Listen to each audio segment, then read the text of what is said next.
Vamos a ver cómo hacer los ejercicios de máquinas térmicas, tanto motores térmicos como máquinas frigoríficas. Pero para ello hace falta que tengamos algunas definiciones y conceptos básicos y sus principios termodinámicos. Definimos en primer lugar el sistema, que es la porción del universo que está sometido al estudio termodinámico, el entorno, que es la porción del universo que no es el sistema, la energía interna, que será la energía total que posee ese sistema, y la temperatura.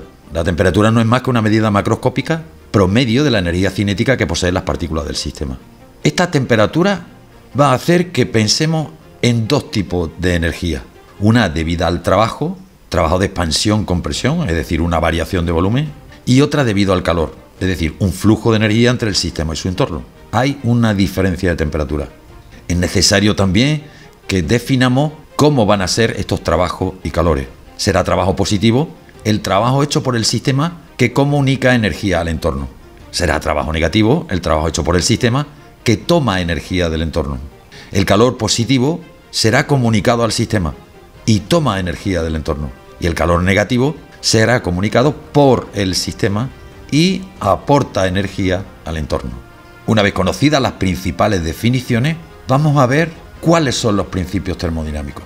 El primer principio o ley de la termodinámica hace referencia a que las propiedades cuyo valor solamente depende del estado en que se encuentra el sistema. Estamos hablando de energía interna, presión, temperatura, volumen. Estas son funciones de estado, para las que hay una ley que la rige denominada ecuación de estado, la de los gases ideales, cuya constante podemos utilizar como 8,314 julios por mol Kelvin o 0,082 atmósferas litro grado Kelvin mol.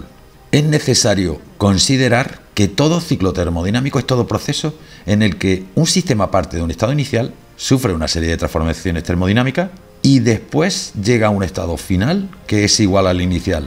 Por tanto, la energía interna es cero, o lo que es lo mismo, el calor es lo mismo que el trabajo.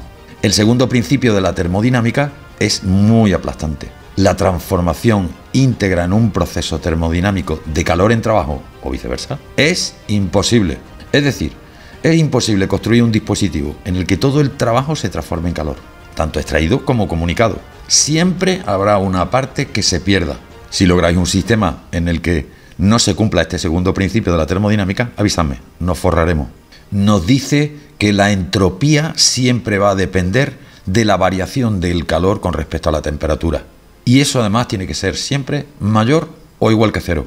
Será mayor que cero cuando la situación sea real y será igual a cero cuando tengamos un sistema ideal o reversible. Veamos cuáles son ahora las ecuaciones de máquinas térmicas y máquinas frigoríficas. Ojo, en adelante tenemos que tener muy presente esta máxima.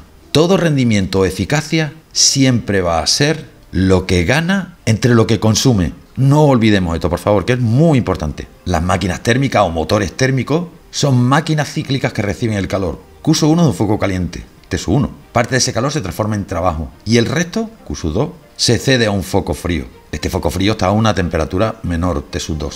Es un proceso cíclico, no hay incremento de energía interna. Y según el segundo principio de la termodinámica, Q2, el calor cedido al foco frío, nunca puede ser cero. Aplicando esto, tenemos que el rendimiento del proceso de este motor térmico o máquina térmica será, en este tipo de máquina, siempre la variación de entropía es mayor que cero. Y además un sistema irreversible. Veamos ahora las máquinas frigoríficas. En ellas se realiza un trabajo sobre la máquina. Hace falta un motor. Se extrae un calor Q2 de un foco frío, que está a una temperatura T2, y se cede a un calor Q1 a un foco caliente, que está a una temperatura T1, que es mayor que la T2. La conversión no es completa. Ojalá. Se trata de un proceso cíclico también, como hemos dicho, y según el segundo principio de la termodinámica, Q1 nunca puede ser cero. Pues bien, definimos ahora el rendimiento de una máquina frigorífica que se llama COP, Coefficient of Performance. También se le suele llamar coeficiente de operación frigorífica. Y en otros casos, coeficiente de amplificación calorífica. Ojo a este detalle. Pues bien, planteamos su ecuación. Recordemos, lo que gana entre lo que consume. Y tendríamos esta otra ecuación.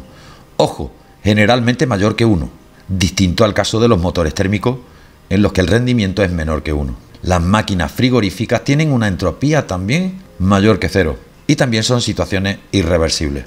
Veamos ahora lo estudiado por Carnot ciclos en los que se contempla la idealidad y reversibilidad. Y se tiene en cuenta que el calor no es más que el producto de una masa de un gas por su calor específico y la variación de la temperatura o su temperatura. Para el caso de las máquinas térmicas, tendríamos un ciclo teórico irreversible y su ecuación será la misma, pero ahora los calores podemos ponerlo en función de las temperaturas. En este caso, la variación de la entropía es cero, es reversible. El rendimiento será mayor cuanto mayor sea la diferencia entre las temperaturas del foco caliente, T-1, y del foco frío, T-2. Para el caso de la máquina frigorífica, el que más se suele utilizar es el de la compresión de vapor, que es la inversa de la máquina de Carnot. Es necesario aportar un trabajo para el proceso. Planteamos su ecuación y lo ponemos en función de sus temperaturas. El COP tiene que ser mayor que 1, a diferencia también de los motores térmicos según el ciclo de Carnot. La variación de entropía en las máquinas frigoríficas también es cero, por ser reversibles e ideales. Veamos ahora el caso práctico de una bomba de calor. Ojo, una bomba de calor no es una máquina frigorífica. Por favor, no comparemos nunca una bomba de calor con una máquina frigorífica. Es cierto que es un caso particular de una máquina frigorífica, pero es muy especial porque se considera ideal. El esquema es el mismo, cambia un tipo de motor por otro. Y en estos casos el valor del COP oscila entre 2 y 6. Por encima no es posible según el segundo principio de la termodinámica.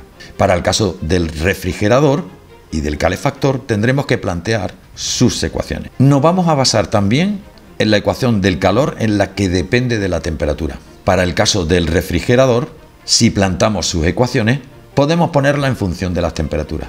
Veamos para el caso del calefactor, también en función de las temperaturas. Estas bombas de calor permiten enfriar o calentar una estancia dependiendo del circuito de compresión de un gas, como vemos en la imagen que está justo encima.